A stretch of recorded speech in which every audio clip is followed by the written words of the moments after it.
अस्सलाम वालेकुम स्टूडेंट्स, इस वीडियो में हम क्लास 10 के मैथ के चैप्टर 4 को ओवरऑल देखेंगे। उसके इंट्रोडक्शन करवाऊंगी मैं और रिवीजन भी करेंगे। ये चैप्टर है हमारे पास पार्शियल फ्रैक्शंस। पार्शियल फ्रैक्शंस बनाने से पहले आपके पास अगर पार्शियल फ्रैक्शंस का कोई क्वेश्चन आता है तो आपको ये पता होना चाहिए आपके पास फ्रैक्शन किस टाइप की है, वो प्रॉपर फ्रैक्शन है या इम्प्रॉपर फ्रैक्शन है।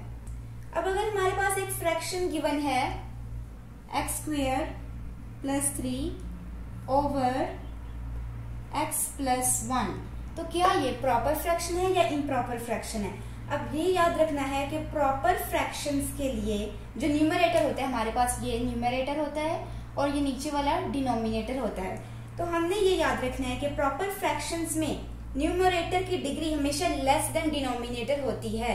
यहाँ पे x की डिग्री क्या है, पावर क्या है, 2 है, नीचे x की पावर क्या है, कुछ नहीं लिखा, यानी 1 है। ठीक है, न्यूमरेटर में अगर लेस है तब वो प्रॉपर फ्रैक्शन है, लेकिन ग्रेटर है तो वो इम्प्रॉपर फ्रैक्शन हो जाएगी। हमें डिनोमिनेटर में ग्रेटर पावर चाहिए होती है। अब यहाँ पे न्यूमरेटर में क्या है, x की पावर 2 है और डिनोमिनेटर में x की पावर 1 है। न्यूमरेटर में ग्रेटर है, इसका मतलब है ये इम्प्रॉपर फ्रैक्शन है। ठीक है, हमारे पास प्रॉपर फ्रैक्शन कौन सी होगी।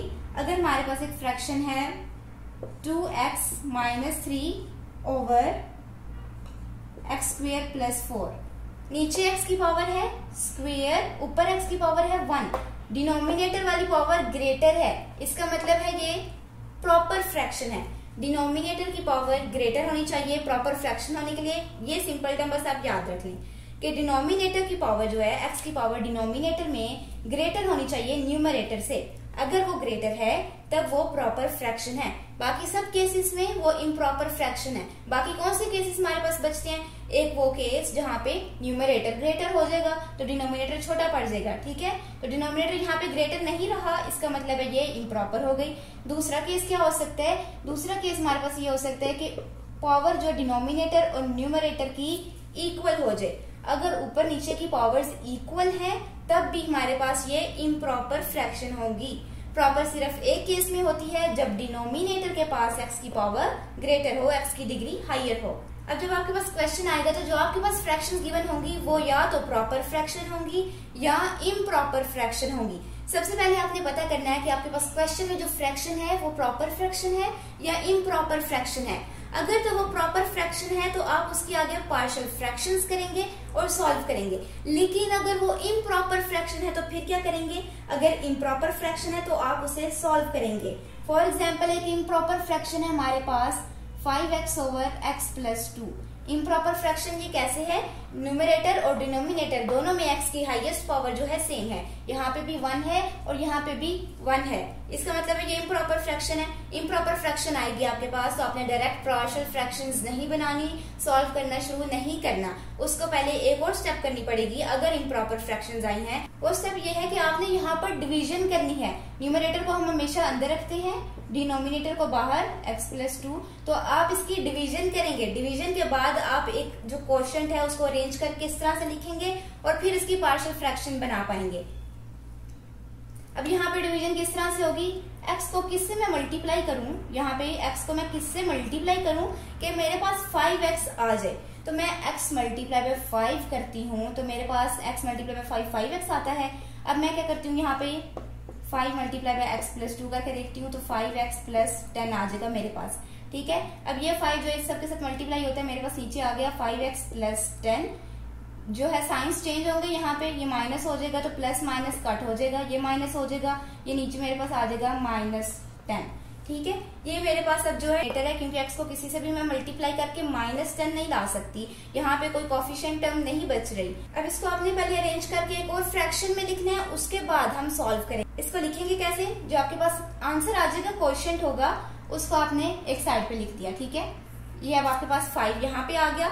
जो डिनोमिनेटर वाली टर्म आपके पास क्वेश्चन में थी वो डिनोमिनेटर वाली टर्म वहीं पर आएगी, तो क्वेश्चन में हमारे पास x + 2 था वो वहीं पे आएगा, यहाँ से हम ले रहे हैं इसको। ठीक है, 5 को मैंने यहाँ पे रखा, x + 2 ये क्वेश्चन में भी डिनोमिनेटर में था और यहाँ पे मैंने इसको रखा हुआ था, इसको मैंने अब दोबारा जहाँ पे रखना है फ्रैक्शन, अगर इसकी दोबारा बनानी है तो मैंने इसको डिनोमिनेटर वाली जगह पे ही रखना है। बाकी बच गया मेरे पास रिमाइंडर इस डिनोमिनेटर के ऊपर आ जाएगा। ये मेरे पास इस फ्रैक्शन की फॉर्म बन गई। ठीक है, 5 + -10 ओवर x + 2 ये इस फ्रैक्शन की फॉर्म बन गई। अब इस फ्रैक्शन की पार्शियल फ्रैक्शंस करके अब आप इसको सॉल्व कर सकते हैं, क्योंकि अब इसको मैं प्रॉपर फ्रैक्शन में ले आई हूँ। मेरे पास आ गया है 5 प्लस -10 ओवर x प्लस 2। ठीक है, 5 को हम अभी इग्नोर करेंगे, हम -10 ओवर x प्लस 2 की पार्शियल फ्रैक्शंस बनाएंगे। और इसकी पार्शियल फ्रैक्शंस क्यों बना सकते हैं अब हम, क्योंकि ऊपर x की क्या पावर है 0, x तो है नहीं ऊपर, नीचे क्या पावर है 1, नीचे वाली पावर ग्रेटर है ऊपर वाली से। इसका मतलब है ये कि अब प्रॉपर फ्रैक्शन की फॉर्म में आ गया।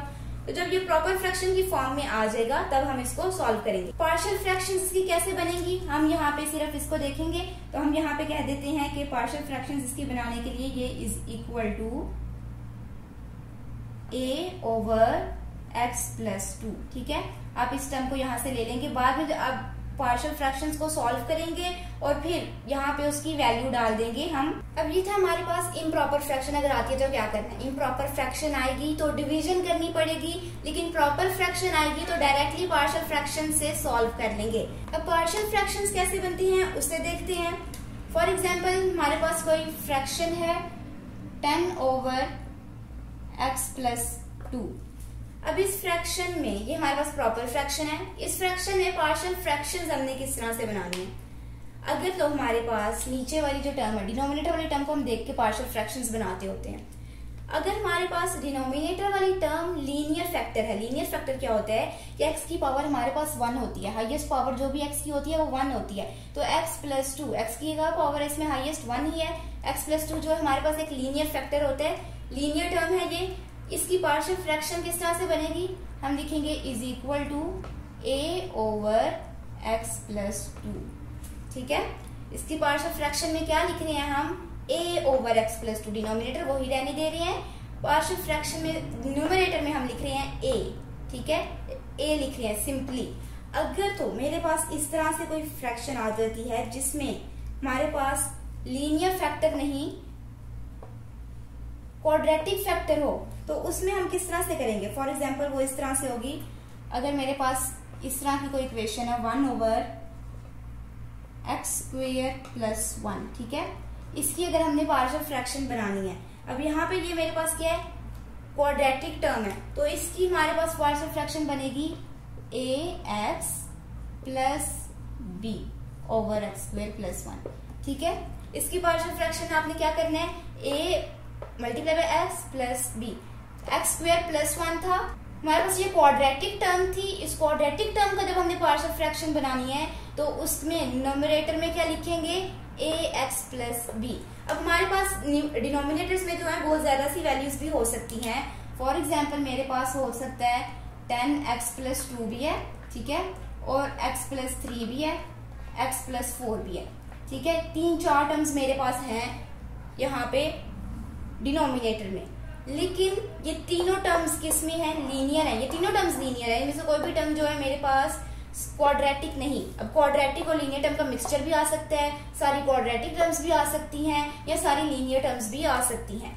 अगर मेरे पास इस तरह की कोई फ्रैक्शन आ जाती है और मैंने इस फ्रैक्शन की पार्शियल फ्रैक्शन बनानी है तो मैं किस तरह से बनाऊंगी, यहाँ पे 10 की जगह मैं पहले तो इसको मैं इस तरह से लिखूंगी a ओवर x प्लस 2। ठीक है, एक दफा वाला डिनोमिनेटर ले लिया, प्लस b ओवर बाकी डिनोमिनेटर में क्या है x प्लस 3 दूसरी टर्म लिखूंगी, और plus c over x plus 4 जो तीसरी टर्म लिखूंगी। इस तरह से अब इसकी ये वाली पार्शियल फ्रैक्शन बन जाएगी। तो पार्शियल फ्रैक्शंस बनाने के लिए डिनोमिनेटर मैटर करता है। और किस्म की पार्शियल फ्रैक्शंस देख लेते हैं। अब यहाँ पे मेरे पास इस तरह की प्रॉपर फ्रैक्शन है 11x plus 3 over x minus 3 x square plus 9। ठीक है, इस फ्रैक्शन में मेरे पास लीनियर टर्म भी है, क्वाड्रेटिक टर्म भी है, ये उसका मिक्सचर है। इसकी पार्शियल फ्रैक्शंस मैं किस तरह से लिखूंगी, लीनियर टर्म के लिए हम क्या पुट करते हैं, सिंपली कोफिशिएंट, तो a ओवर x माइनस 3। ठीक है, इसको सिंपली मैंने इस तरह से लिख दिया।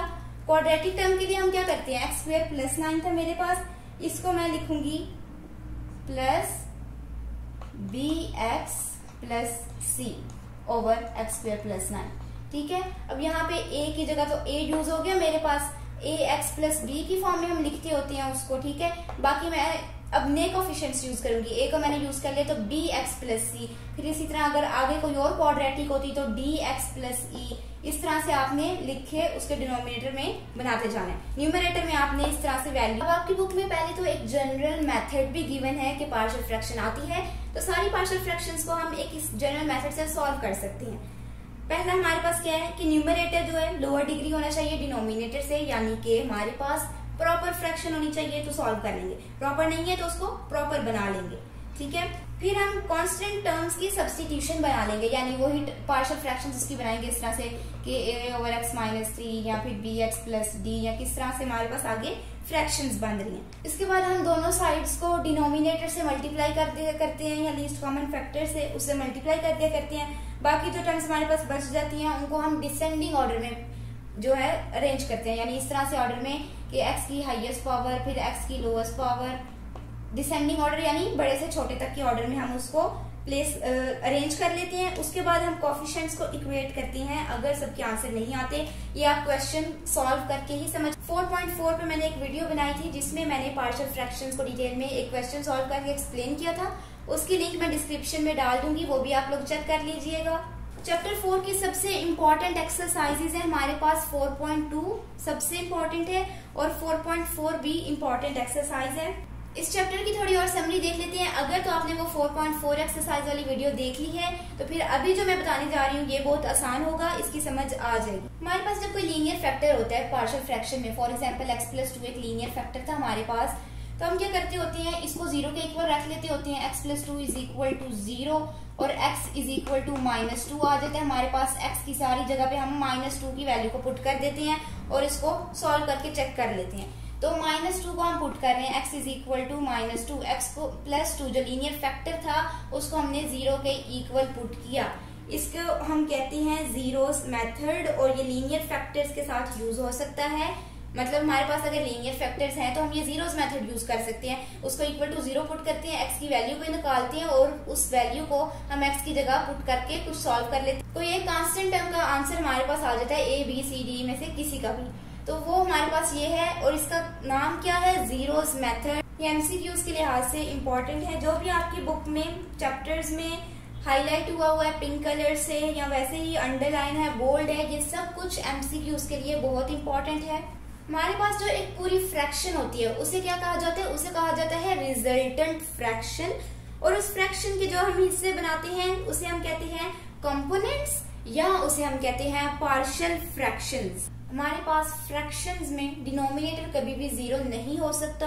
अगर डिनोमिनेटर 0 हो जाता है तो वो फ्रैक्शन डिफाइन ही नहीं हो सकती, क्योंकि डिनोमिनेटर हमेशा कुछ ना कुछ होना चाहिए। डिनोमिनेटर 0 नहीं होना चाहिए। डिनोमिनेटर 0 हो जाएगा तो वो फ्रैक्शन सॉल्व नहीं हो पाएगी, डिफाइंड ही नहीं, उसकी वैल्यू ही नहीं कोई। हमारे पास ये जो सारी फ्रैक्शंस होती हैं जिनमें न्यूमरेटर और डिनोमिनेटर ऐसे पोलिनोमियल्स होते हैं जिनमें x होता है और रियल कोफिशिएंट्स होते हैं हमारे पास, तो ऐसी सब फ्रैक्शंस को रैशनल फ्रैक्शन कहा जाता है। रैशनल फ्रैक्शन आगे जाके फर्दर डिवाइड होती हैं प्रॉपर फ्रैक्शन या इम्प्रॉपर फ्रैक्शन में, जिसे हम देख चुके हैं। अब आगे हमारे पास आइडेंटिटी। एक आइडेंटिटी ऐसी इक्वेशन होती है जिसकी वेरिएबल के अंदर हम कोई भी वैल्यू डालें तो वो हमारे पास प्रूव हो जाती है। फॉर एग्जाम्पल हमारे पास एक आइडेंटिटी है 2x + 1 is equal to 2x + 2। ये आइडेंटिटी कैसे है, अगर x के अंदर मैं 1 डालती हूँ तो यहाँ पे भी x के अंदर 1 डालती हूँ सारी जगह, ठीक है। इक्वल की दोनों साइड्स पे x की मैं कोई वैल्यू डाल देती हूँ, 1 डालती हूँ, 2 डालती हूँ, 3 डालती हूँ, तो मेरे पास ये दोनों जो है आपस में लेफ्ट हैंड साइड और राइट हैंड साइड इक्वल आएंगी। अगर ये इक्वल आती है तब ये आइडेंटिटी है, यानी x जो वेरिएबल है इसके अंदर हम जितनी भी वैल्यूज डालेंगे वो प्रूव कर देगा उसे। इसी तरह एक और आइडेंटिटी है 2x² over x is equal to 2x। यहाँ पे भी मैं x के अंदर जितनी भी वैल्यूज डालूंगी हमारे पास दोनों लेफ्ट हैंड साइड और राइट हैंड साइड इक्वल आएंगी। अगर इस तरह आ रही है इसका मतलब है ये एक दूसरे की आइडेंटिटी है। और अगर हमारे पास कोई पार्शियल फ्रैक्शन में इस तरह के फ्रैक्शन है जैसे 10 ओवर x + 2 होल स्क्वायर, ठीक है। होल स्क्वायर वाली फ्रैक्शंस को हमने नहीं देखा था, हमने अभी देखा था लीनियर फ्रैक्शन को, क्वाड्रेटिक लीनियर टर्म को, क्वाड्रेटिक टर्म को। लेकिन अगर होल स्क्वायर वाली टर्म आ गई है तो उसकी पार्शियल फ्रैक्शंस करने का भी अलग तरीका है। इसे हम क्या करेंगे, पहले लिखेंगे a और एक टाइम इस टर्म को लिख देंगे x + 2 इस होल स्क्वायर के अंदर कौन सी टर्म है, हमारे पास लीनियर है। लीनियर के लिए क्या होता है, ए यूज होगा सिंपली, ए ओवर एक्स प्लस 2। अब ये होल स्क्वायर है, जितनी दफा इसकी ये पावर होगी उतनी दफा हम इसको बढ़ाते जाएंगे। अब मैं लिखूंगी प्लस बी, लेकिन b के साथ इस दफा क्या लिखूंगी, x प्लस 2 होल स्क्वायर। अब होल स्क्वायर तक मैं इसको ले आई। इसी तरह अगर मेरे पास यहाँ पे क्यूब होता, ठीक है, अगर मेरे पास यहाँ पे क्यूब होता तो मैं आगे लिखती plus c over x plus 2 whole cube. ये मेरे पास इस फॉर्म में आ जाता। जितनी भी हमारे पास यहाँ पे पावर होगी, होल पावर, हम उसको ऊपर तो कांस्टेंट टर्म ही लिखेंगे क्योंकि होल पावर की बात हो रही है। नीचे जो हमारे पास टर्म है वो तो लीनियर टर्म ही है, क्वाड्रेटिक टर्म नहीं है। एक्स की पावर तो 1 ही है, सारे केसेस में एक्स की पावर 1 है, वो लीनियर टर्म है। होल पावर की बात हो रही है तो यहाँ पे अगर होल पावर 3 है तो एक दफा a ओवर एक्स प्लस 2, फिर b ओवर एक्स प्लस 2 का होल स्क्वायर और फिर c ओवर एक्स प्लस 2 का होल क्यूब। जितनी दफा पावर होगी उतनी दफा ये रिपीट होके हम इस तरह से लिखेंगे। उम्मीद है ये सब कुछ क्लियर है। कोई भी कंफ्यूजन है या कोई क्वेश्चन पूछना है तो कमेंट्स में जरूर पूछिएगा। और वो 4.4 एक्सरसाइज वीडियो का मैं लिंक डिस्क्रिप्शन में डाल दूंगी, वो भी देख लीजिएगा ताकि चैप्टर 4 क्लियर हो जाए।